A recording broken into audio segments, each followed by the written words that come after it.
jsme teda sloučili do jedné a nejdřív povídám o jedné, až skončím, tak dám slovo žení a pak se vrátíme k té akci druhý, kterou potom znovu ještě něco k tomu řekneme.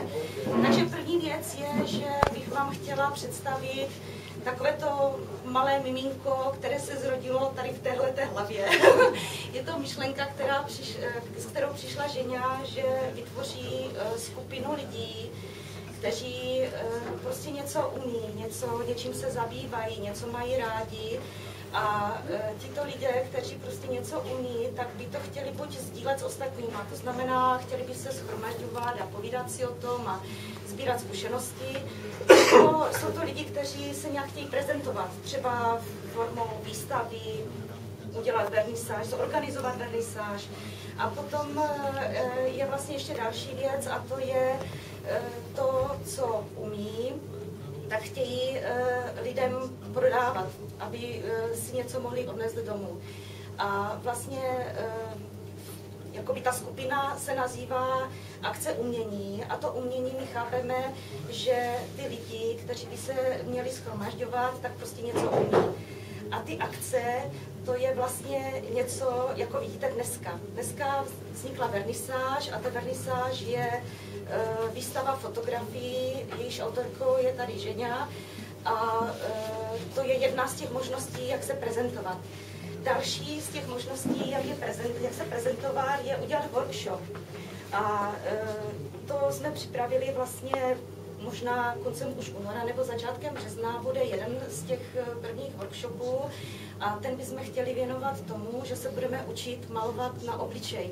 Takže dneska jsme nespadli z višně, ale prostě udělali jsme vám ukázku toho, jak se můžeme sami vyjádřit a co můžeme udělat. A výsledkem takového workshopu ve většině případů bude zase focení. A až budou zase nafocené nějaké fotografie, tak zase to může vést k tomu, že se udělá nějaká výstava. No a poslední akcí, kterou zatím chystáme, samozřejmě věřím tomu, že nebude poslední, ale že jich bude více, tak je ta, že bude prodejní výstava. Prodejní výstava výrobků, ručně dělaných výrobků lidí, kteří se tím prostě neživí, kteří prostě jenom něco dělají a chtějí, aby prostě někdo se z toho těšil. Takže to je asi takový základ toho, co v podstatě se zrodilo, ty žení v té hlavě. A chtěli bychom tím vlastně pozvat vás všechny, kdo se chce něčím zabývat, kdo chce něco ukázat, aby se k nám přidružil, aby prostě přišel s něčím nápadem, je to prostě cokoliv. Cokoliv my vítáme a budeme rádi, když se naše skupina rozroste a když vzniknou přátelské vztahy, když prostě budeme sdílet. Takže to je asi k první dnešní akci. Teď bych předala slovo Žení, která by vám řekla něco k vystavovaným fotografiím, k tomu, jaké má plány, co by chtěla a co by se mělo dál. Ještě Já vám všem moc děkuji, že vás vidím. A fakt, vy jste všichni pro mě tak blízký lidi, že já si cítím, jako bych byla ve své rodině. Díky tomu, že v Home Kreditu už pracuji více jak 5 let, ti lidi, s kterými procházím tím vývojem, pro mě všechny jako bratři a sestry. Fakt vás tak cítím a moc vám vděčná, že vy jste dneska tady. Taky chci moc poděkovat těm lidem, s kterými jsem se seznámila tady na území České republiky, kteří stali pro mě nejenom známými a mými kamarádmi, mými klientami.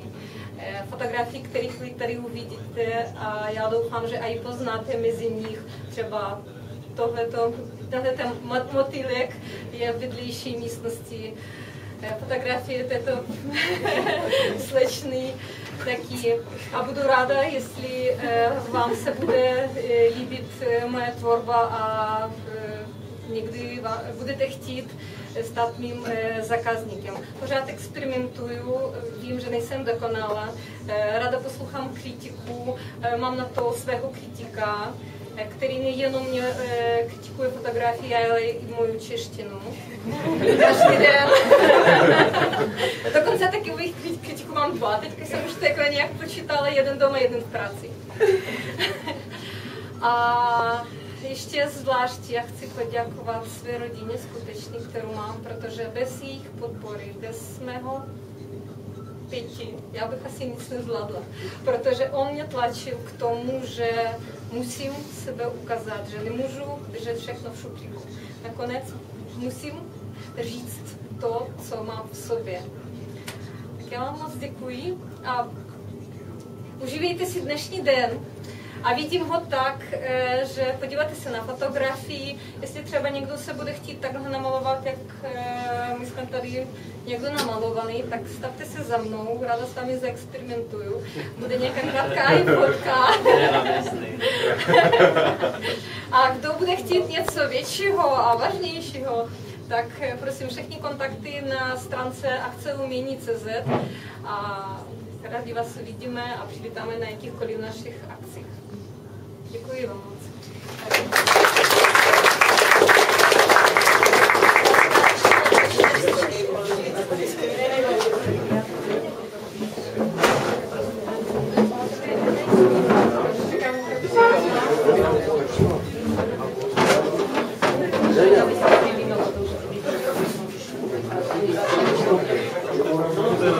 A já mám povolení otrvávat všechny, jo?